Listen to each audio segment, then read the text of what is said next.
definition of trauma is there's different types of trauma, but it's something that happens repetitively for a continued period of time, usually over a long period of time, that causes dysregulation of our nervous system over and over and over again, where we become habitualized to living in a state of flight or fight, freeze or fawn.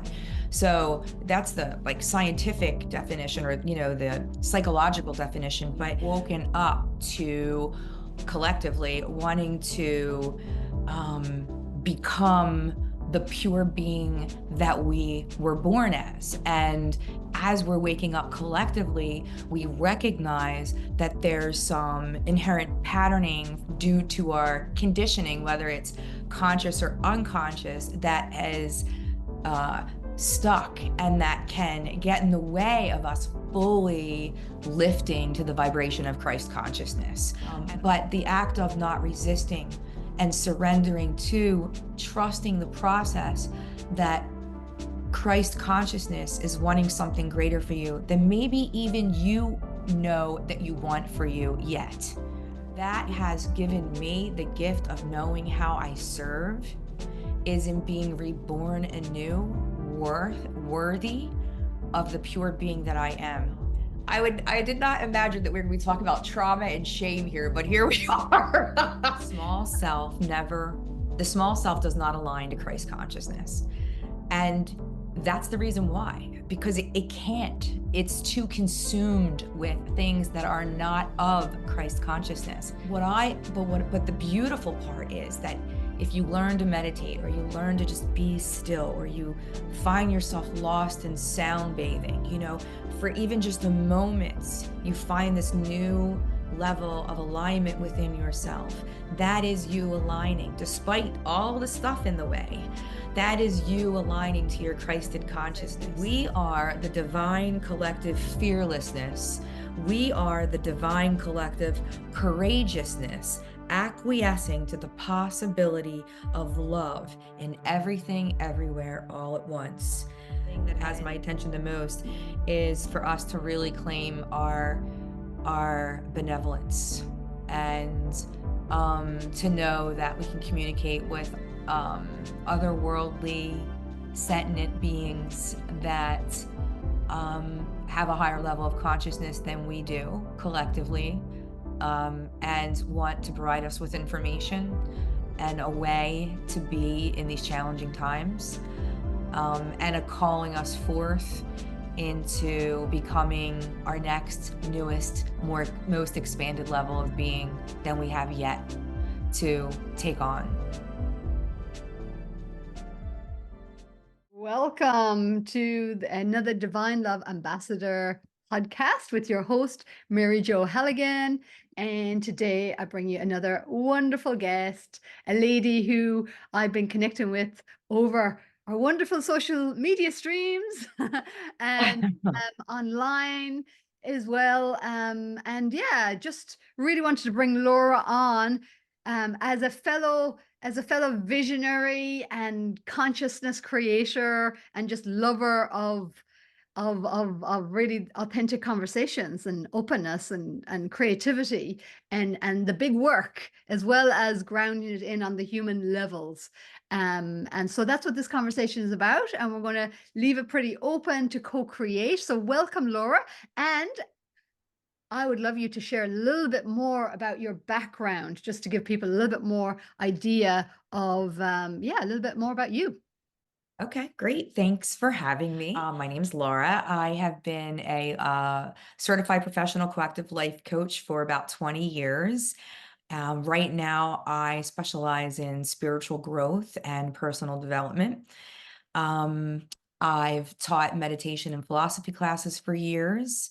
And right now, I am studying to become a integrative trauma practitioner, using somatic work to release imprinted trauma, whether it's new trauma or ancestral trauma that has, happened from eons ago, that is stuck in our body.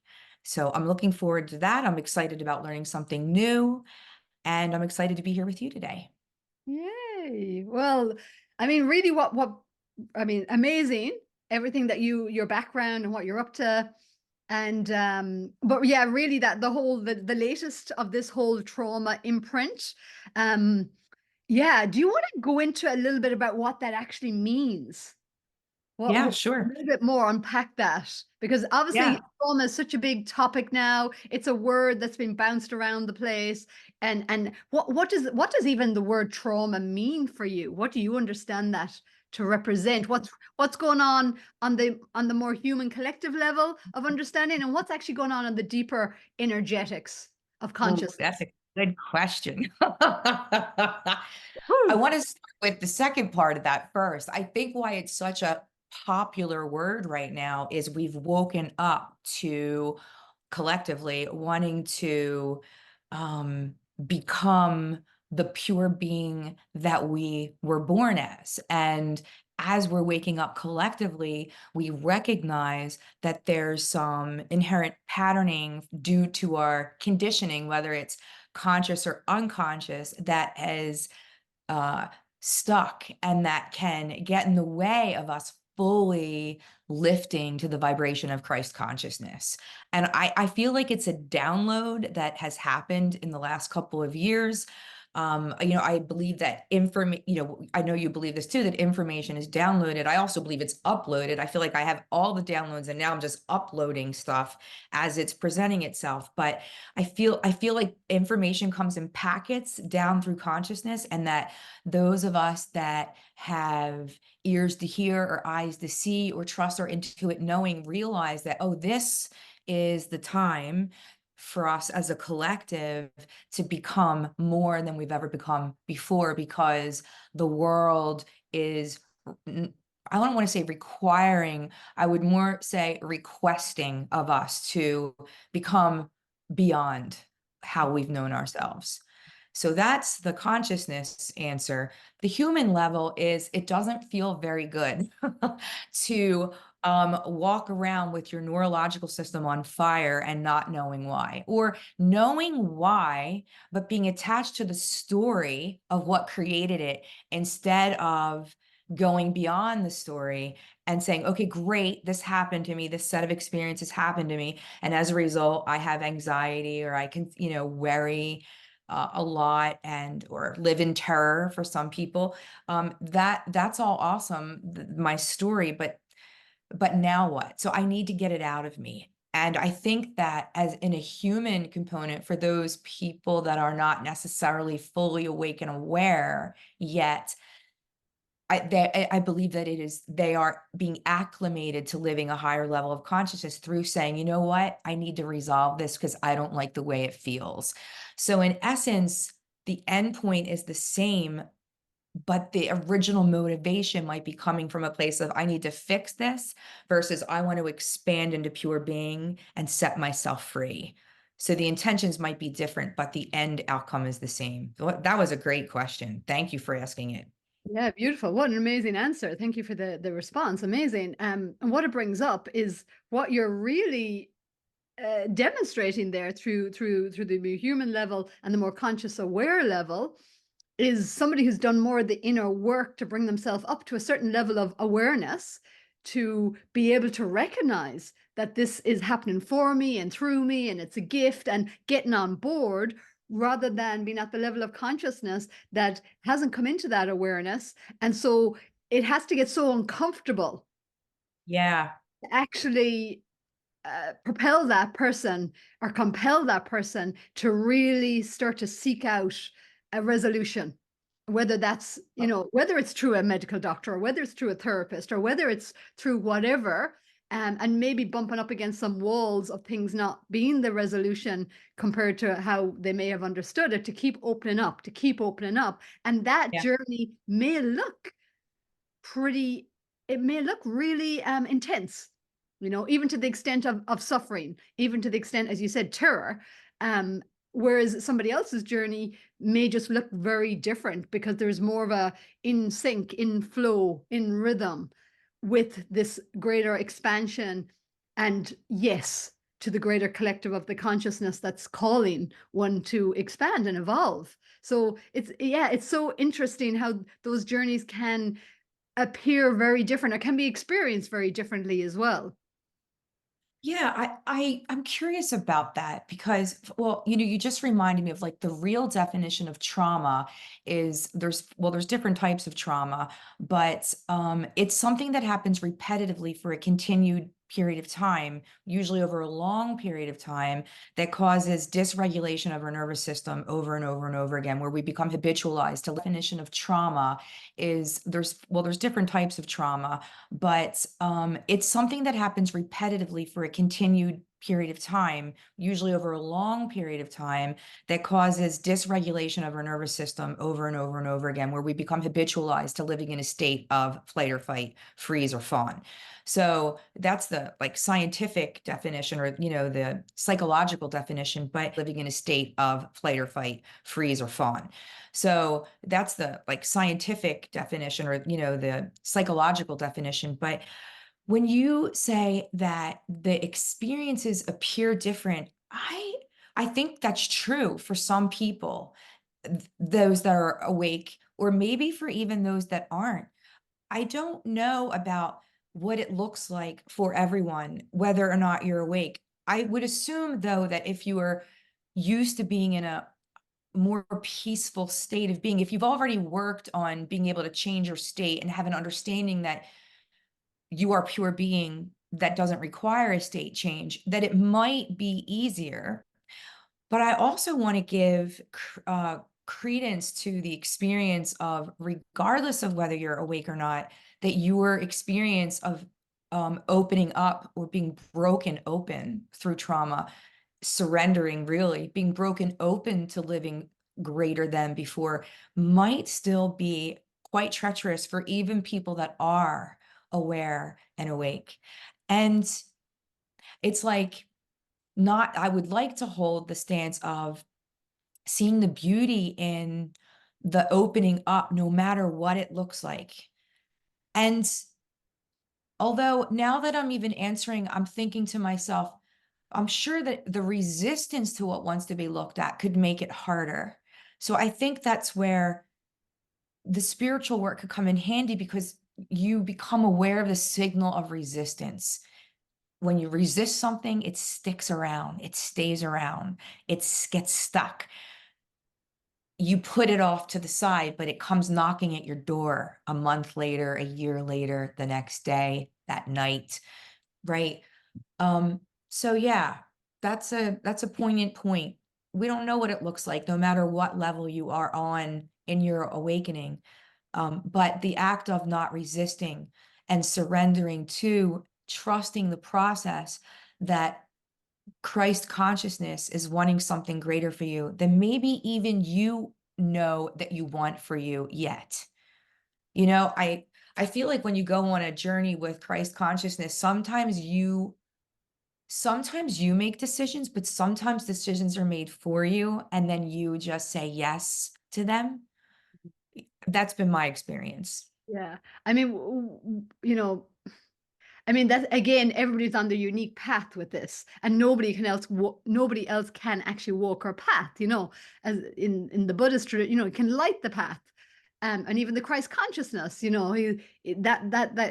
is a light of the path, and yet everybody has to be willing to walk their own path, and none of us can do it for another. And even with trauma, it's regard whatever story we may have or whoever may have, it is, as Gabriel Matta says, it's not what happened to you, it's what happened inside of you. So, and it could seem something little for one person and something big for another, and yet the experience could be similar inside. Do you know what I mean? As in, it's Yeah. not even, again, going back, it's not even the story, it's what has happened, and a lot of that is how well was it processed, how well was it, what story did we make up, or what happened within us and if we go into energy, what happened with the energy? Did it get repressed, suppressed, denied, pushed away, an inability to process, or just have no reference for what the heck is going on? And if I use, Yeah. if I use a little bit of my own upbringing, just to give a little bit of context, when you say Christ consciousness, and I'd like to go into a little bit more of what that means for you, but growing up in a religious community, with Mm. Catholicism, I learned in those formative years a lot of interesting information that told me I was not worthy, and Right. it was even blasphemous and sinful and the worst thing you could possibly do to even consider yourself as this Christed connection, this that yes, it was so confusing, so when and I shared some of the story when we had a chat before of me coming into this crystalline consciousness, Christ consciousness revelation. But I could feel a lot of my challenge with that was bumping up against this stuff from my childhood, which absolutely convinced me, or I took on, or I believed that that I wasn't Christed consciousness. So, Yeah. the unworthiness, so a lot of that can be the stories that's been in the subconscious, and the beliefs that, like, especially beliefs, and I mean, that was one of the Yeshua's teachings, is as you believe, it's given unto you. So we're so powerful that if we have really strong beliefs about something, and those beliefs are in resistance to going with the flow or surrendering or whatever, that's what often can cause the friction as well, and make it more challenging, or make it into a suffering rather than a healing or an opportunity.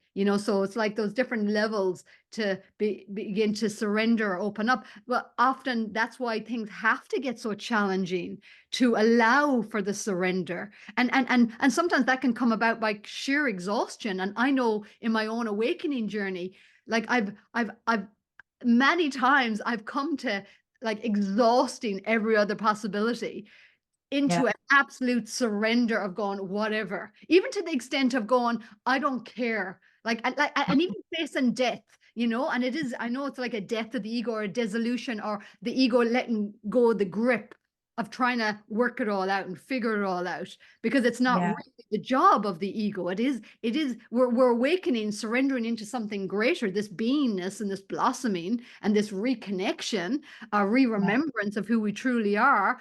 But I oftentimes felt it myself, that analogy of gripping, and on the river, on the side of the riverbed, but the ego is Right. flowing in, or the cliff, it's the jump off the cliff, Harrowing. find your wings, but the ego is like, whoa, whoa, whoa, whoa, I don't think so. I don't think so. And then until Yes. eventually there's just no energy left. I'm not saying it has to be like that. Some people are like, yeah, I'm out Right. there. I've seen the Titanic. I'm going for it, or whatever it is. At least that's what they did to me in the bungee jump.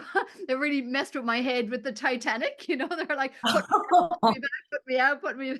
I'm like, yeah. So again, it's like it's how we dance with it, and everybody is on their own path with that. And Yeah. all we can do is shine the light to each other and go, there is other options, and I guess in this collective awakening, more and more people are on the journey, that we can really encourage each other, that we can hopefully do it easier if we choose. Yeah.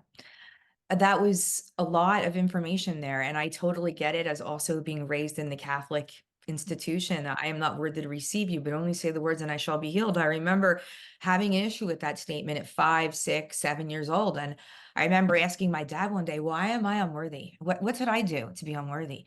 But I think in a way, I think to religion. ask that. Like I just wouldn't say it. I would literally be like, not saying that word. Nope. And it was right before communion too, I'm pretty sure. But anyway, I really think that in a way that the religion setup maybe has been part of the bringing us to our next evolution, because it's brought our awareness to why am I not worthy? And so what are we looking for? We're looking for worth. We're looking for an innate level of worth that we were born as. And there's something that lives within us that was never born and will never die, and came into our bodies and opened our eyes for us. And sometimes religion, like you said, could be the the path leading to opening the doorway into what's on the other side of unworthiness. So, and that we could be grateful for it, because I feel like, every moment for those of us that are on this journey, we look at every moment as like a rebirth, a rebirth, a rebirth. Like, I'm becoming someone new. every minute is a death and a birth of a minute that passed and a new minute, a new moment that's here in this form and in this paradigm of time. Um, so yeah, I think that has given me the gift of knowing how I serve is in being reborn anew, worthy of the pure being that I am. Um, I had something else to say about that, or what you just said, but I cannot remember. Oh, you were going to ask about my definition of Christ Yeah. consciousness. That's what it is. Yeah. Um, there was a time in my life where, well, I was always close to God.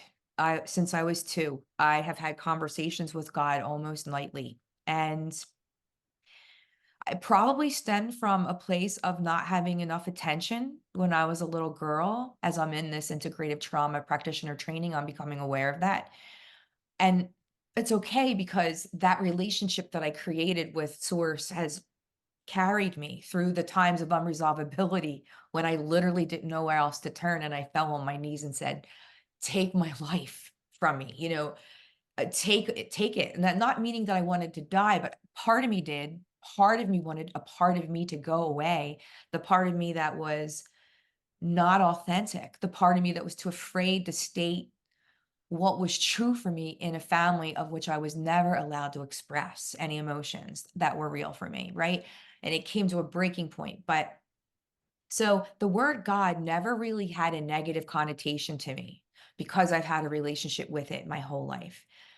I will say there was a time in my life where where I kind of lost the contact, the one-on-one, the daily contact, probably in my 30s and like late 20s, early 30s. But when I came back to it, uh, and I became a coach and I became a teacher with meditation, I was aware that people get triggered by that word. But now I've come to a different place where I don't care necessarily if people get triggered by the word anymore. I, I don't mean to sound like, and I know you're not triggered by the word, and maybe a listener is, and it's not like I don't care. I Well, don't want to I trigger them. can like if we went back like to 25 years, I would have been triggered because Yes. Yeah. I had so much in my subconscious. I had so much confused messages around God. Not only in the church, that was one thing, but at home as well. There was like my father was, well, he had a bit of a thing for the putting the fear of God in his children to control that, Oh yeah. and whatever, that was his way or whatever. So if somebody said God to me, like at one stage, it brought up so many different feelings that it was so I can understand how people can absolutely be triggered. I had to unpack a lot of stuff and heal a lot of stuff in my heart, and now God, consciousness, love, source, you can, to me it's isness, beingness, that beyond words, connection. I think it's a signpost along the way of whether we get triggered or not by the word of how much work we have done or need to do. Because when you come onto the other side of that and you realize that you are the creator, you are that which has created you, you are a creator, you are creative, you're living a creative experience, you get over that and you claim it. It's instead of something you're like, I'm told I'm not that. It bothers me. It's I don't know. It's not okay to say that I am Christ consciousness for a certain period of time. And then you get over into the other side of that. You were reborn into this understanding and innate knowing that you are that. And I think that's why when I say I don't care, I don't mean like I don't care. I mean like I might push a little bit because with people because it's okay if they get triggered because it opens up a conversation of becoming what you are. You know Yeah. what I mean? God being God, the big G word, but then we have the C word, cancer, and then with the COVID, that became the COVID word, and words are fascinating because of course it's not the word, it's the energy behind, it's the history, it's the stories, it's the, whatever it is. So, as you said, like words are fascinating to see where we're at, or what stories we carry, or what energy it brings up in our bodies, what's stored in our subconscious around Yeah. them. And so, yeah, how else do we know if we're not in some kind of communication to discover that about ourselves, and to be curious, to actually be curious and going, oh, okay, why is that? Why am I having this reaction in my body? What have I assumed about whatever this, that, or the other? What have I assumed that this means about me or others, or et cetera, et cetera. So I think that kind of curiosity is very fruitful, because I think it's the definition of words and how we can connect things and all that, to be fascinated about that, I think is really important, and I think the awakening journey is to get more interested in that than a lot of Yeah. the other stuff that's going on in the world, and to get caught up in that, like get more interested and curious about what's going on within you, get to know thyself, that is And the biggest shift. I think it's getting rid of shame too, because we were shamed Mm. into being unworthy. And so when you get triggered, I feel like it's a truth teller. It's like, why do we get triggered? Because something's been stirred within us that is poking the bear. And I feel like what's being poked is the level of shame that's been living inside of us. And in order to be really clear about your Christed self, you need to rid yourself of the shame that was conditioned within you by religion, our parents, our education system, our sexuality, everything. I mean, we've grown up in a culture of shame. Yeah, for sure. What would you say if you want to just use some other words? What is shame? What creates that icky feeling of shame? Why do we avoid it so much? What is actually creating that? Well, I did not imagine that we are gonna be talking about trauma and shame here, but here we are.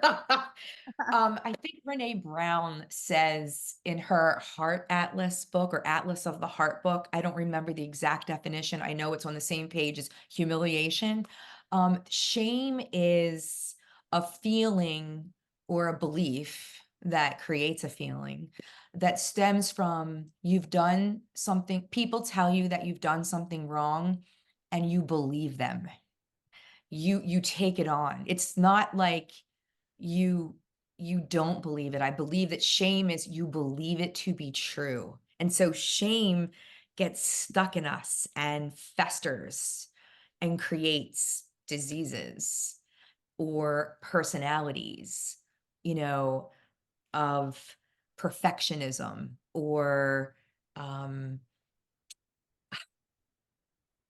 shyness, but really it's not shyness, it's unworthiness. It's, I'm not going to speak because I'm not good enough. I'm not going to step forward because I might fail. It creates a whole life persona wrapped around this festering negative energy that was fed to you on a daily basis. That's what I think shame is. And shame feels really bad when you are ready to release it. And I know from experience that I think it's one of the most difficult feelings to embrace and include in your experiences as a person having a spiritual person having a human experience. Um, Shame is like that, like almost no words, like you want to hide from it. You don't even want to look it in the eye because I feel like shame is one of the lowest feelings that you could actually feel because again, you've believed that you've been bad, that you are bad. And to come into contact with those beliefs that you've carried in your life and that have co-created your life with you, to look at your creations with shame in order to release them from the body is for a warrior because the feeling of shame is very humbling. And the release of it is like, look at that. That's what that was. And I've been calling it rage or anger or anxiety, but shame is sneaky, and I feel like it can hide itself in other words.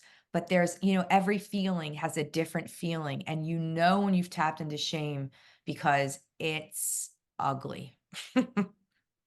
It's ugly. Don't know how else to say it. On the other side of it, though, is a release and a liberation. But it's like you've got to look at yourself. You have to look at it. You can't, you have to look at it and take some sense of responsibility for the way in which you've carried it after the people that have put it in you are long gone. Like, we carry it. And so another sense of awakening. We're awakening to our shameless state of pure being, that our true self can never be shamed, is never shameful, and is always loving and forgiving. Our true self can't be touched by it. And so we can lean in and be held by that part of ourselves. Like, I like to imagine that my self with the capital S is it's in me, but right behind me, it's got its arms around me all the time. And sometimes when I'm really experiencing difficult feelings, I just kind of like lean into that part of me and let it hold me, so I know that I'm not doing it alone. Beautiful, beautiful. Yeah, I love that. What I just wanted to add into the whole shame thing, see if this resonates as well. And I really kind of picked some of this up from Teal Swan, the way she explained it, but it makes a lot of sense. And I think it's something to add on to everything you're saying there. Why it feels so ugly, why it feels so yucky, is Mm. that it's learned behavior, or learned, taking on those beliefs, as you said, often externally, coming inwards. Family patterns of belief, that's been handed down really and just projected onto the child or whomever, and they take it on and so forth. That's how the patterns get kind of passed down. Energetically as well, what's happening is the shame is pushing some part of self away. So every time Yeah.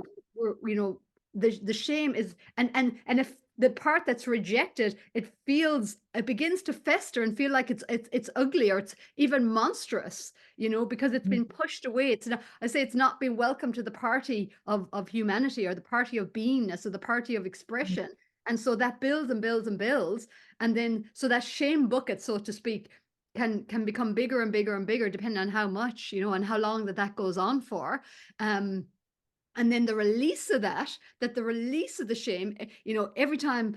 I mean, for me, just the simple act of journaling many years ago, because I never used to journal, and just journaling, it released so much shame, because I started expressing things that I'd never expressed, ideas and thoughts, and just let it flow out onto the paper in a way that I could speak things that I'd never, allowed myself to speak out loud, but I may have got into a reactivity, and they might have came out of my mouth, which is a toxic way actually to release and express unresolved energies and emotions.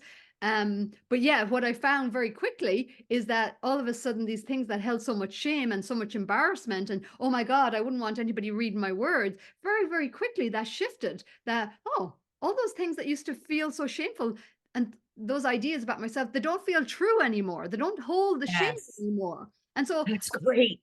yeah, yeah. And so to me, it's like the simple thing of shame is actually what we've rejected, or what we've believed that was to be rejected within us, and we did it to ourselves. And then often when we grow up, then we're doing the same thing to ourselves that we learned in childhood, until we learn not to, and then we Yeah. start moving into acceptance and allowing, and the more we do that, the more there's an integration with the wholeness of who we are, or the left brain, the right brain, the heart and the mind, or whatever way we want to call it, the body, mind, soul. And then we start to feel more whole within ourselves, and accepting Yeah. of all parts of self. And as we do that for ourselves, we extend that to others, and then we become Yes. amazing, facilitators and therapists, and that, because we can hold really quality informed space, if you like, for another person, and in the knowingness as well, because we've done our inner work, that there's no judgment there.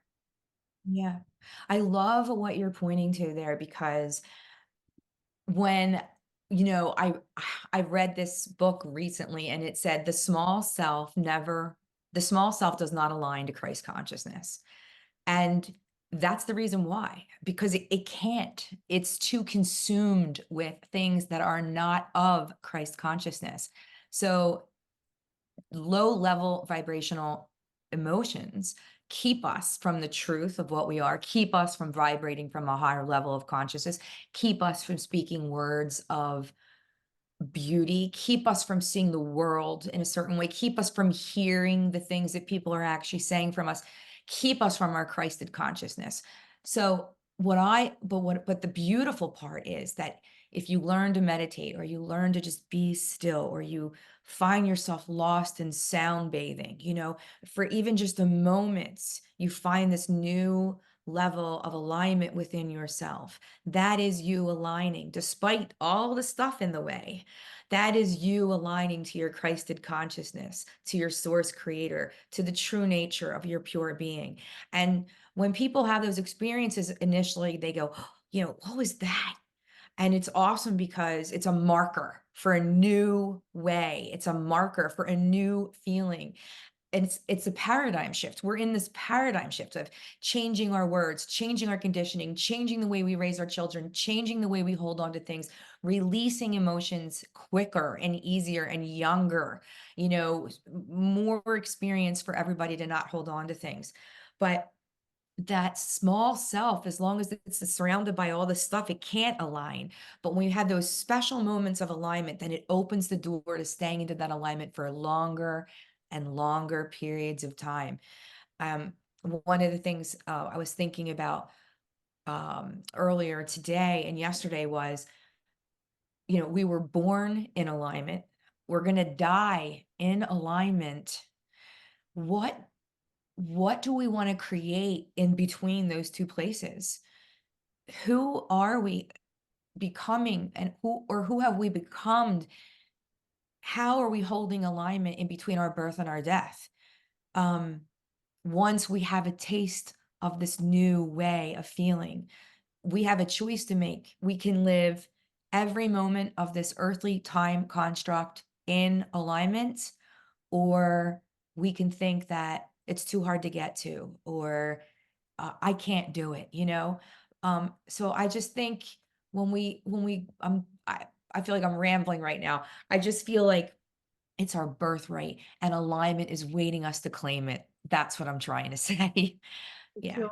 And as you're speaking there, what comes up for me is, again, going back, that everybody's on their own path and there's a readiness there. It's Yeah. available because all Mhm. possibilities are available to us, you know. Um, and there may be a time where we're in the situation where we don't have the worthiness or the belief or the opportunity to be available to that awareness or that understanding or that possibility, and then to actually step into it and build the worthiness and acceptance and the momentum, to come into alignment. And as you said, through meditation and practices, being in nature, the tools, I call it the wellness toolkit. What's in the wellness toolkit that is really to align you to be in the state that you actually want yourself to be in. If you do, Yeah. if that's where you're at, and whatever that is, joy, peace, harmony, creativity, whatever, at oneness, feeling connected, feeling at ease.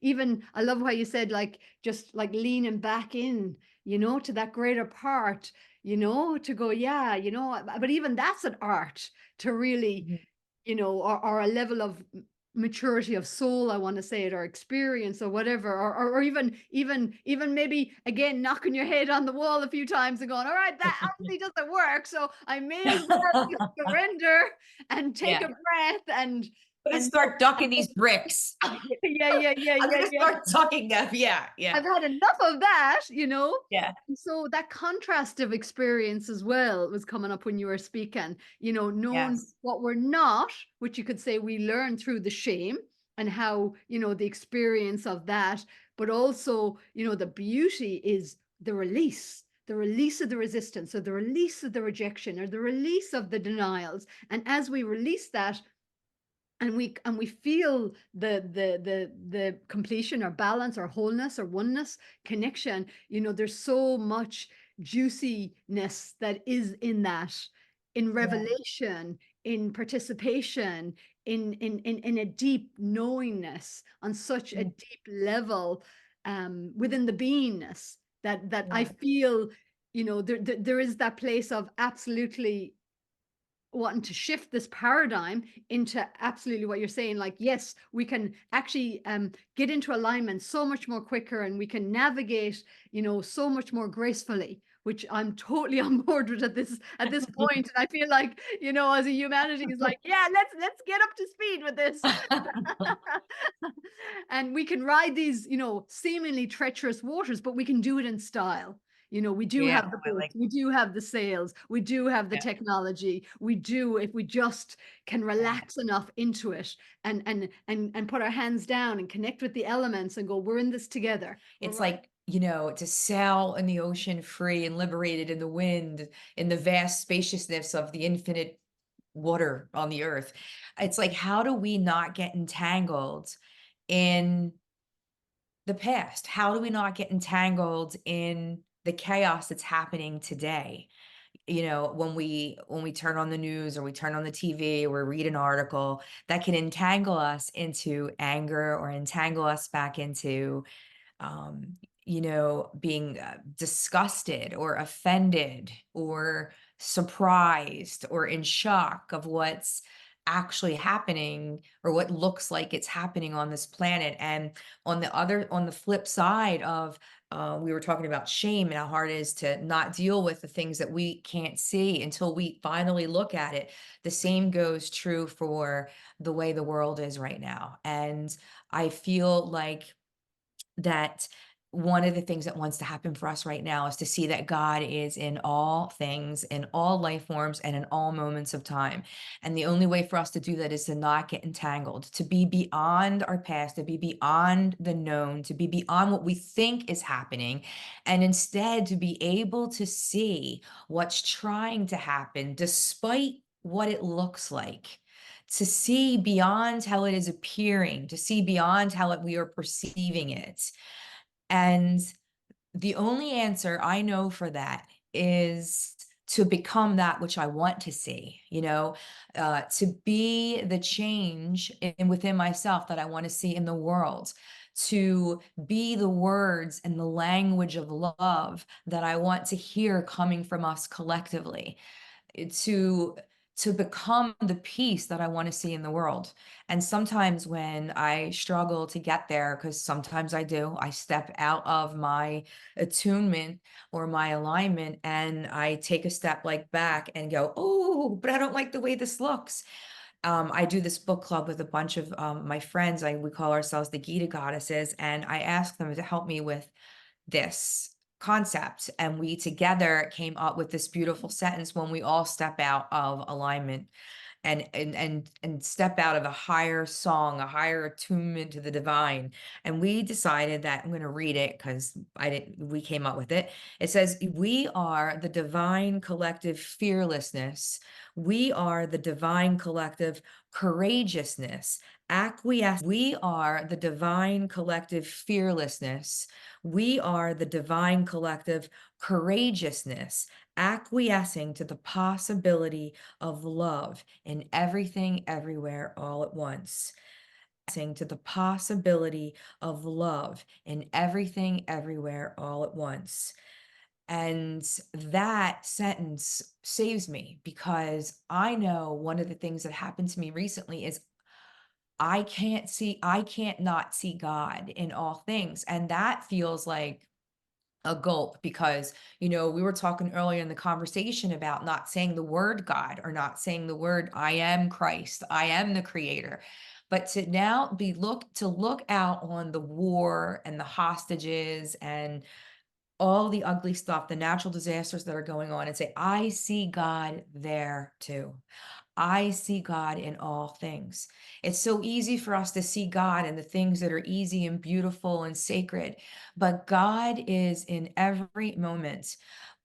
And what is happening is there is a request asking for us to see beyond what we're looking at, to trust in the vibration of alignment to the pure divine. And we were also saying that how you know I believe, and I know you do too, that the collective consciousness is contagious. So the longer we linger in the field of all that is, as what wants to be aligned to, as the alignment we're seeking for, the longer we live there, the more we make it available to other people to see that God lives in everyone, in every experience, in every event, no matter whether it looks good or bad or hard or easy.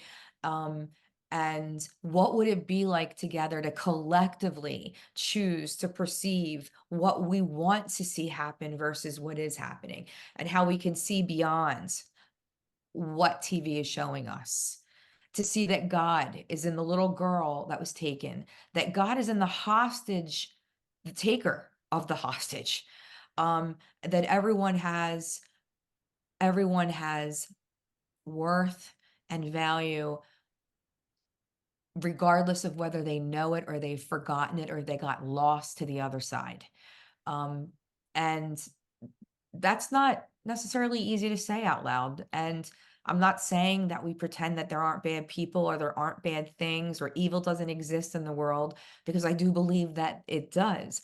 But what I am saying is the only way I know to get beyond it is to become that which lives on the other side and allow that to fester and grow instead of shame, to let, love fester and grow. Literally. I love what you shared there. The inclusiveness. I mean, really, it's the Yeah. inclusiveness. God is inclusive. Love is Right. inclusive. Unconditional love is just taking the conditions out of what's lovable, what's unlovable, which is what shame is based on. That's not lovable about me, or that's not acceptable about me, or that's shrouded in shame, which is rejection, non-acceptance, inappropriate. So it goes into I call it the shame cupboard, hangs out in the shame cupboard until we get to Yeah. a stage where we're like, okay, I really want to heal myself from whatever is in my thoughts that are negative, or from these experiences or whatever. So then it's like, okay, if this, what I need to do is I need to open up this shame cupboard, and I need to start inviting these aspects of myself that have been rejected and bring them back so they can feel lovable and whole. And then the uckiness is gone, and so even what we call evil and a lot of the stuff that's going on, it's got a lot of ickiness and uckiness. So the more we do our inner work, and we reclamate those parts Mm. of self that have been held in shame or rejection or uckiness, then the more we can do it for ourselves, the more we do it for the collective. As you said, it's all as within, so without. On the microcosm, the macrocosm, and all the rest of it. And when we can look, when we can be the love of God, or the love of source, or the love of the eyes of source, the eyes of love, and really what that is, as a wholesome energy, as a harmonious energy, as a peaceful energy, as a connected energy within ourself, rather than rejected parts. And we bring that wholeness or integration, alignment, attunement into that deeper truth, deeper knowingness of who we were before we came into these bodies as a consciousness. We can be that as we look Yeah. out onto the rest of the world, because there's a deep knowingness that I am that. And we can, Yeah. and collectively, then we start to shift and change the field. So to me, that's where the inner work is so important, because we can't do it on the outer. If there's parts of us that are feeling rejected and disowned, or unacknowledged, avoided within ourself, what because we learned that they were evil. And we might not say the word evil, but wrong or Yeah. inappropriate in I some think way. it's a good point. Bringing it back to trauma, there's systemic trauma. And if we look at the war in the Middle East, it really stems from the systemic trauma of being Jewish. And and I don't know the exact entire history of the Jewish people there, but listen, both it doesn't mean that it doesn't mean that evil begets evil, right? And I feel that what you like to point to what you were just saying is what is wanting to happen is the world is screaming for peace. The world is seeing the good in all people, no matter what part of land you live on. What wants to happen is obvious if we just let it through becoming, being becomed already, present tense, we have becomed, and we're going to spread that. And we don't know how it's going to turn out, and it might look uglier before it gets better. And it might not even happen in our lifetimes, but gosh darn it, I'm going to be a part of the new creation. I'm going to energetically contribute. I'm going to, with all my might and all my power and all my energy, be as much love as I possibly can, and see and project and know that love is waiting in the wings of war and is there for us to see what wants to happen as a collective. Yeah. Yeah. And from a higher perspective, as you just kind of pointed to as well, is it's given us the opportunity. It's given us the opportunity to claim greater attunement, to claim, like you're speaking, greater commitment to the vision, to the creation that you know in your heart of hearts is possible, and that's what you stand for, you know. And so I think that's the beautiful thing, is that so much of what's going on is also giving us such a profound, deeper, embodied clarity, certainty of what we're about and what is not okay. So it's not about Yeah. condoning any of these things. But it's also not about avoiding and denying that Yeah. these have been created and they've been passed down generationally as collective traumas. So we're not denying, we're actually ready to bring that shame or bring those traumas to the forefront, which is happening, and witness it, as uncomfortable as it is, including what it is for ourselves. Collectively, it's uncomfortable. But in that, by having the courage, by having the willingness to be with that, we also get really, really clear. And there's such, to me, that's such a power, clarity, Yeah. Yeah. clarity of clarity of certainty of what I'm about. No more. The buck stops here at me. Yeah. I'm not entertaining that. I'm not giving it any energy. These are past Yeah. creations. I'm not focused on what's playing out here is playing out past creations. I'll do whatever is mine to do within myself, because I know that that's all I can truly do, really, Mm. is what's mine to do, or what I'm being guided to do. It's And very powerful. You very are very powerful, right? Yes. Yes. Absolutely. and I'm wholeheartedly committed to this greater visioning and Yes, being you are. an anchored, embodied representative. And to me, that's what's claiming divine love ambassador. That's what that is for me. And like Yeah, in I was 20, just looking at that as you were talking. I'm like, and there she is. Yep. and when this came in 2015, 2016, initially, I wasn't ready. You know, but when Mm. in 2022, I felt this alignment of energy and, you know, soul energy, higher energy, whatever that is. And it was like, right, now, Yeah. now there's an alignment or an attunement, as you say. And it was like, okay, 2022, now, you know, Yeah. and then Yeah. I become more attuned and more attuned. Whereas I can feel the shift in me, how there's so much more comfortability now as Mm. this divine love ambassador. Whereas if I even go back, like initially when it popped in as a thought form, as an awareness, as a knowingness even, you know, it took many years to for my human, you could say, to get up to speed with Yeah. the actuality of that. To acclimate to the vibration that was calling for you next. Yeah. Exactly. It is like a I thank God that he acclimates us to it. That it doesn't happen in all one poof, poof, but it's some for some people it does. And for you and I, we both had that experience. There's a lot of psychological cleanup to happen when that happens, when you are not psychologically prepared for this huge awakening. And it's also part of the path. So it's good. You kind of have to deal with it then. You can't hide from it and run from it, or you're going to be literally living in your closet with a towel over your head saying, I'm fine right here. This is it. and you're not going to live that way, you know? Yeah, you just remind me like when I did my first yoga teacher training, this is back in 2004, so 20 years ago.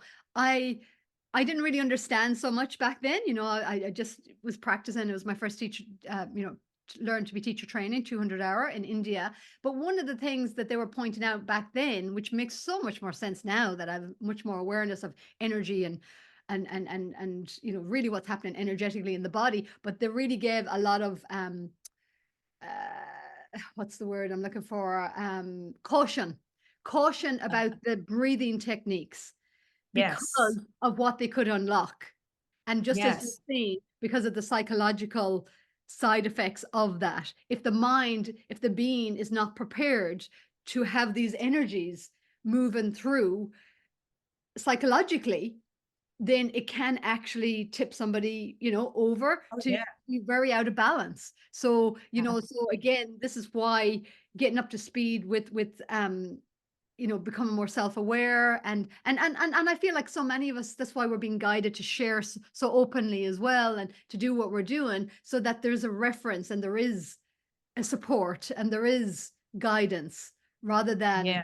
you know not like rather than the mind just going, oh my god, am I crazy, On what's up with on a me? side on a side note, I have to say I haven't thought about I'm kind of glad we're having this conversation. Well, I'm very glad we're having this conversation. This is a beautiful conversation, but this part of it right here, I've been worried a little bit about all these people that are going to all these events, awakening events, like, and they're like in hundreds of people in a room, even people that are going to a room to scream, to release stored up energy from years.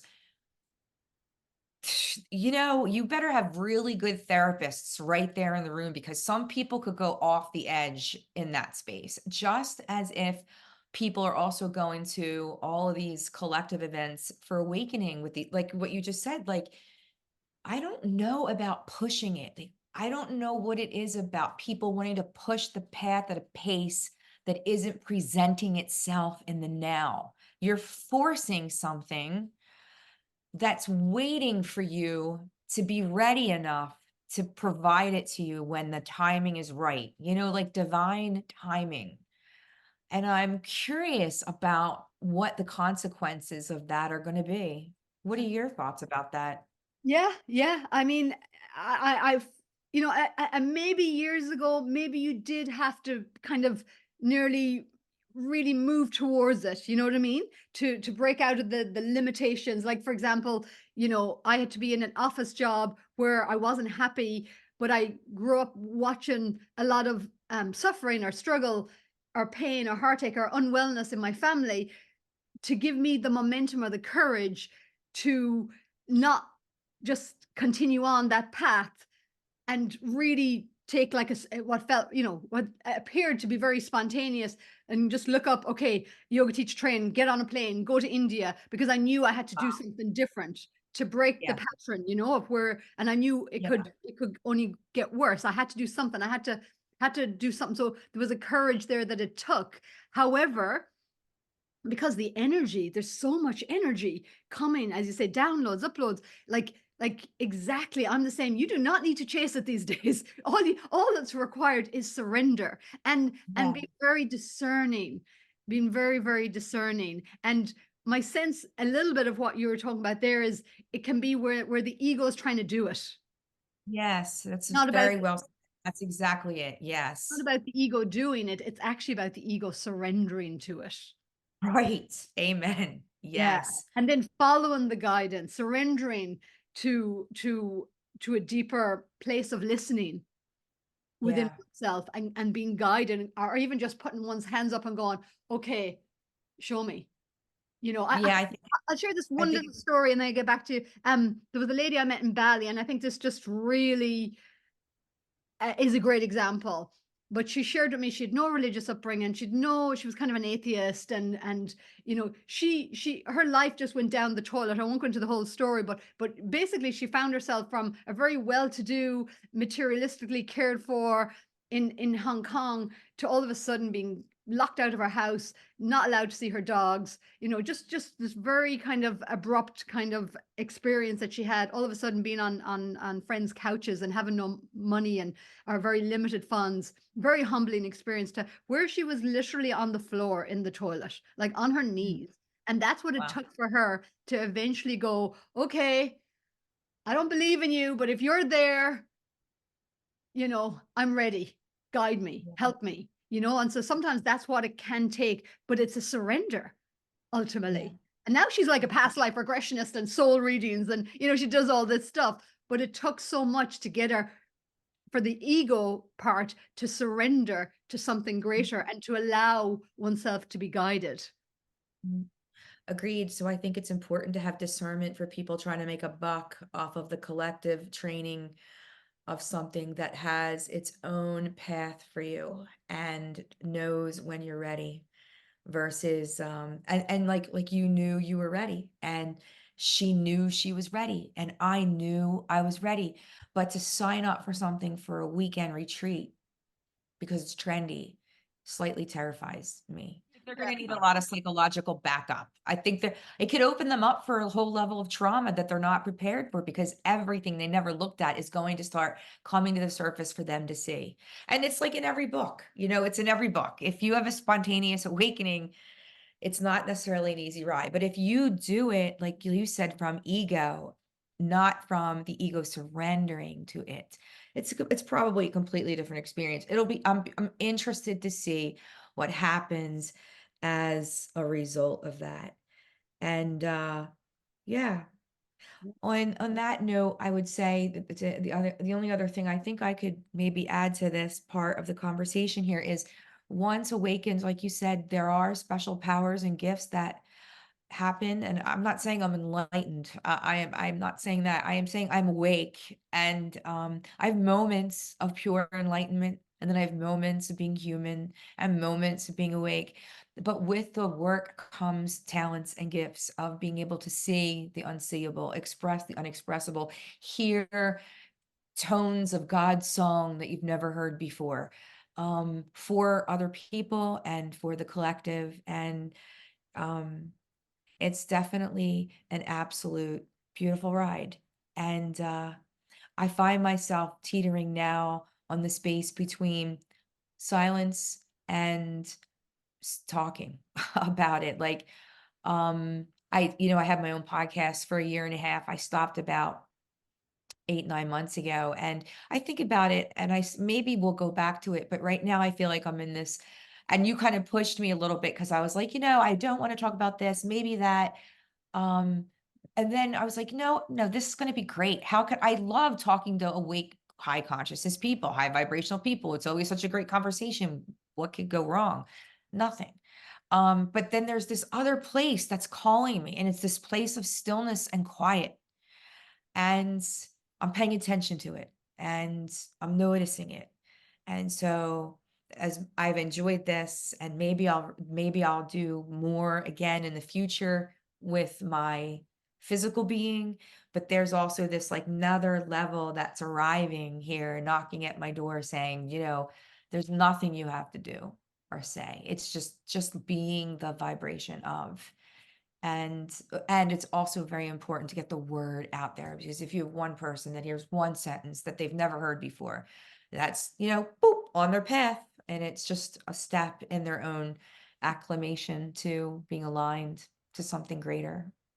Absolutely, absolutely. And I've had the awareness within my own journey, may resonate with you as well, is that some of the greater challenges that I have transitioned through or navigated through and discovered through, the compassion that's there, but also that awareness of the different tactics of the ego to avoid surrender, or like even like nobody gets it, or nobody's been through what I've been through, or like some of those things, and it's like we're bridges of consciousness, so whether it's you say a word, or you can just connect with somebody, is like, oh, that person really Yeah. did get me, or oh wow, oh, that person, wow, they experienced that, and they're able to have this perspective, or stay out of judgment or have allowed forgiveness or expressed whatever they're expressing, and to be that example, that it is possible. It is possible.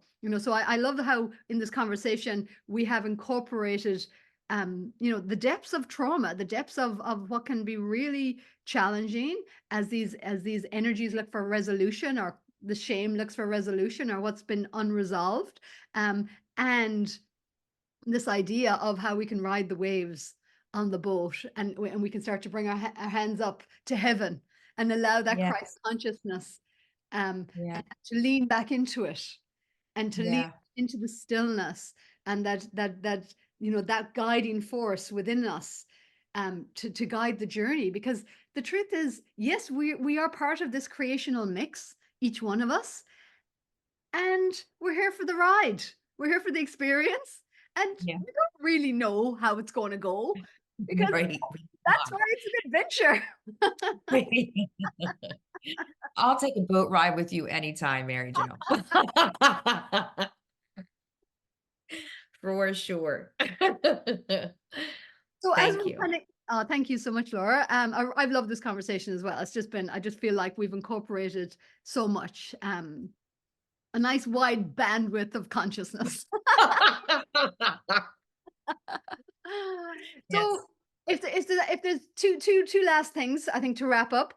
If there's anything else alive in you that you would like to just share about, any other topic or theme around consciousness or energy, or whatever, and also if you just share any ways that you are offering, any ways for people to connect with you, if they'd like to connect with you more, after being part of this conversation.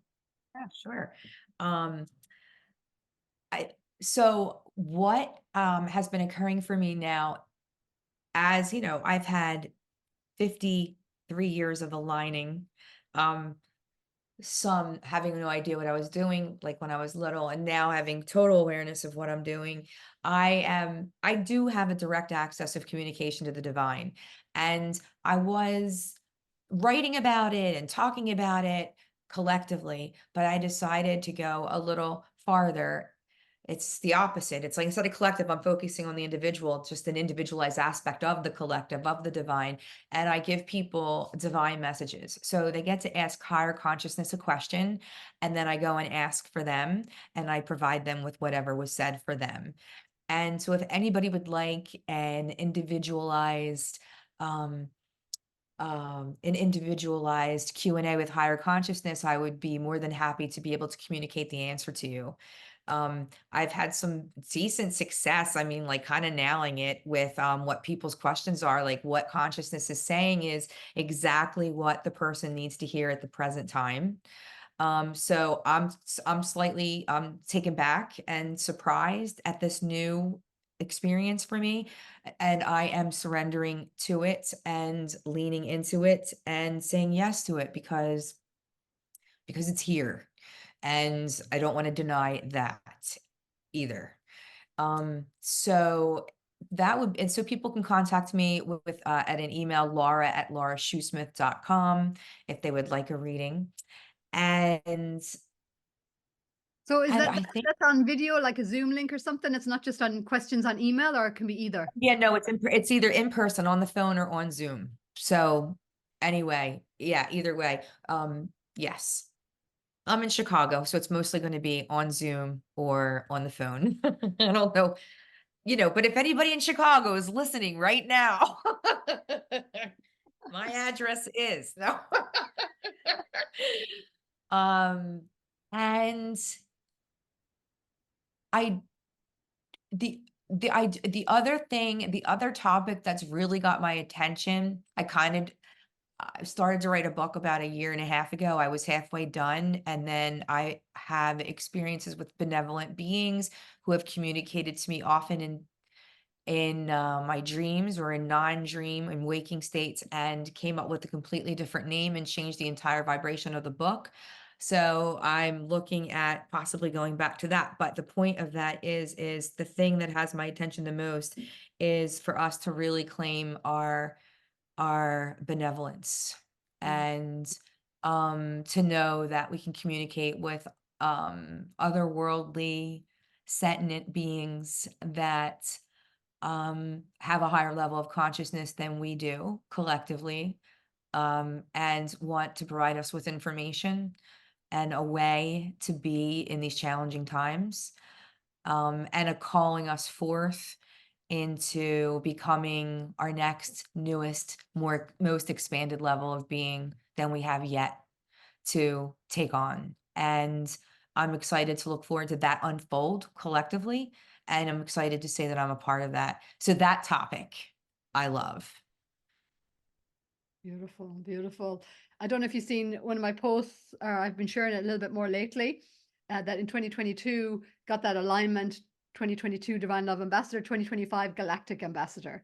So when I hear you speak, you talk about Mm. it, higher consciousness, but the sense I'm getting and that I want to relay as well is about that, yes, they may have more expansive bandwidth of consciousness and awareness and perspectives, and that's what's really wanting to open up, is that we're not lower or higher necessarily, and I know you know this, but just to kind of just to really reiterate it for anyone that might pick it up that way, is I feel like what we're being encouraged is to really stand and stand tall in our benevolence and who we truly are as the Christed consciousness, Christed love, and to be able to relate then to other beings galactically, or on different dimensions and energy frequencies, and so that we can contribute and co-create more consciously. Yeah, absolutely. To stand in the high vibration, because we won't lower our vibration anymore for the sake of someone else. And it's not saying that we won't help or be supportive or inviting, but we won't get sucked into manipulation or sucked into negative energy for a prolonged period of time. Once we see it, we're out. And I do think that there are some beings that are of a different caliber of vibration, and they won't lower their vibration that much lower. They're asking us to meet them, but to rise to the occasion, and they will meet us. They will lower it a little bit for us to have more information out there. But I do also believe that there are beings that have the same amount of level of vibration as well as we do. So When you say benevolence, like how else would you describe benevolence? Like pure heart, pure, how, yeah. um I would say I'm trying to think of a different word other than alien. I mean, I also consider us aliens. We are living here, what are we? Living on this planet. Um, I would say, yeah, there is a neutrality about them, that is non-reactive to scenarios, but more consistent in staying in the vibration of neutrality, no matter what. Um, so in other words, they are very open-hearted and a very inviting, but almost expressionless, which is interesting because but so everything isn't by facial, it's from energy. So there's this safety that is cast out from them, that you just know it's okay. And there is this welcoming that is so embracing, it's like almost impossible to say no to. So this is a benevolent being that is open-hearted, inviting, safe, and super intelligent, that wants to have relationship with us. Beautiful. And I will say also that they are helping us free ourselves from our collective and our individualized trauma, because they know that that's one way, that's one of the things that needs to happen in order for you to become higher vibration. And so they might appear to you in times of inner conflict, unresolvability. Like there's different levels of awakening, right? There can be a physical awakening, a physiological awakening, a spiritual awakening, a dream awakening, awakening to the dream that you're literally living in. So I feel like, and nobody's asked me this question before, so I haven't put words to it before, so I'm sorry for the long length. Love it. But so, yeah, I think that's my answer as of right now. Beautiful, Laura. Well, thank you so much. Yeah, that was yeah, just beautiful. Loved it. Loved it all. good vibrations. Did your doggies wanting to come in? Hold on 1 second. Okay. Oh. Their daddy's home. I'm Uh, sorry. All right. Beautiful, beautiful. We'll include the little doggy interlude. Yes. Beautiful. Well, thank you, Laura, for joining me. Thank you for having this conversation, this co-creation, and just sharing your clarity and your wisdom and your insights. Really, really beautiful. Thank you. You too, Mary Jo. I had a really great time with you. You're so easy to talk to and super smart, and really loved being with you. Thank you. Thank you. Thank you. Good. Congratulations on your Divine Love Ambassador. And I'm loving listening to your podcast. You have some great guests on. So it's been really interesting. Thanks for doing it and contributing to our collective awakening. Thank you. Thank you as well. Thank us all. Oh, and it's so yummy, isn't it, when to be met, on this Mm. level of the bigger game. And I know it's the Visionary Network that we kind of related to or connected to, but it is so refreshing, just to kind of get up to speed, as you say, attunement, all of this kind of stuff. And just like, yeah, this is, that inner feeling. It's like, oh yeah, this is the game. This is what it's at. And to be able to embody it now more in our human nature, rather than it be a fringe thing, or rather than be, over there, or a few hours on Zoom or whatever, but it Yeah. is our everyday, more and more and more embodied, lived experience. And connecting. I feel like what these next years is going to be about. And that's why I loved your answer about the benevolent beings, and even this galactic ambassador. I'm feeling is like we are really, it's like, okay guys, it's time to really be on this next level. As you said, Yeah. that we're not, we've done that, we've done the separation game, we've done it. We've Yeah. we've got the gifts, the understanding, the awareness, the compassion, the wisdom, the insight, the clarity of going, Yeah. aha, and now we can move forward as wise, wise souls, benevolent beings, divine loving beings. And then from that, what do we create and co-create and celebrate? Yeah. Well said. Beautiful. Yes. Yeah. Okay, well, Thank you. you enjoy the rest of your day. Thank you so much again for your time and energy and wisdom and consciousness and yumminess. Till next time. Thank you. Bye.